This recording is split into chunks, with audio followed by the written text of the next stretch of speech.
প্রধান নির্বাহীর সাথে রাষ্ট্রপতির কি নতুন ক্ষমতা, নতুন এখতিয়ার, নতুন কার্যপরিধি যুক্ত হচ্ছে, এই প্রশ্নটা আলোচনার সাথে রাষ্ট্রপতি নির্বাচনটা কোন প্রক্রিয়ায় হবে এটা গুরুত্বপূর্ণ। আজকে এবং গতকাল এবং আজকে এই প্রশ্নটা ধরেই দীর্ঘ আলোচনা হয়েছে। ৩-৪টা প্রশ্নে বড় দাগের আলোচনা এবং খানিকটা কাছাকাছি আসা গেছে। প্রথম হচ্ছে সরকারের প্রধান নির্বাহীর সাথে রাষ্ট্রপতির ক্ষমতার যেটা যৌক্তিক ভারসাম্য দরকার, এ ব্যাপারে আমরা সবাই একমত। রাষ্ট্রপতির ক্ষমতা সাংবিধানিকভাবে যে কিছুটা বৃদ্ধি করা দরকার, আজকে ৩-৪টা সম্ভাবনা নিয়ে আলোচনা হয়েছে। প্রস্তাব নিয়ে সাধারণ আলোচনা হয়েছে। ক্ষমতা বৃদ্ধি করার ব্যাপারে সাধারণ ঐক্যমত জায়গাটা তৈরি হয়েছে। ২ হচ্ছে রাষ্ট্রপতি নির্বাচনের বিদ্যমান পদ্ধতিটাকে আমরা পরিবর্তন করতে চাই এবং সেই জায়গা থেকে যেটা আলোচনা হয়েছে, এই পরিবর্তনের সাথে সংবিধানের ৭০ অনুচ্ছেদে আমরা দুটো প্রশ্ন বাদে বাকি প্রশ্নের ব্যাপারে পার্লামেন্ট মেম্বাররা যেহেতু স্বাধীনভাবে মতামত ব্যক্ত করতে পারবেন, বিপ্লবী ওয়ার্কার্স পার্টির দিক থেকে অনেকগুলো দলের দিক থেকে প্রস্তাব করা হয়েছে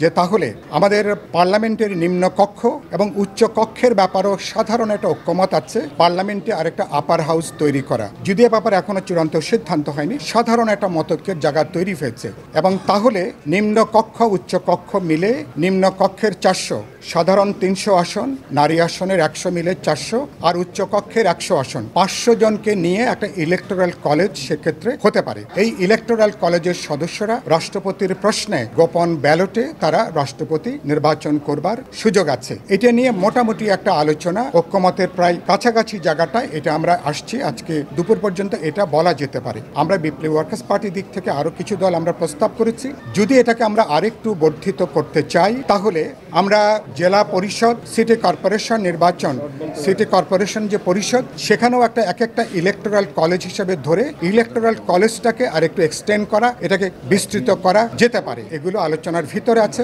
আমরা আশা করি আজকে পর্যন্ত গতকালকের মতন আলোচনাটা খুব হতাশাব্যঞ্জক হয়নি। আজকে আলোচনাটা অনেকখানি ইতিবাচক। আমরা চিন্তা বা মতামতের ঐক্যটা অনেকখানি আমরা কাছাকাছি এসছি। সর্বশেষ আমরা ধরে নিতে পারি যে আমরা ধরে নিচ্ছি উভয় কক্ষের সদস্যরা তাদেরকে নিয়ে যে নির্বাচক মণ্ডলী বা ইলেকটোরাল কলেজ তাদের গোপন ব্যালটে আর সেখানে রাষ্ট্রপতি নির্বাচন হবেন। যখন গোপন ব্যালটে হবে তখন সরকারি দলের বাইরেও তখন অন্য কোনো বিরোধী দলের প্রার্থীরও কিন্তু রাষ্ট্রপতি নির্বাচনের সুযোগটা থাকছে।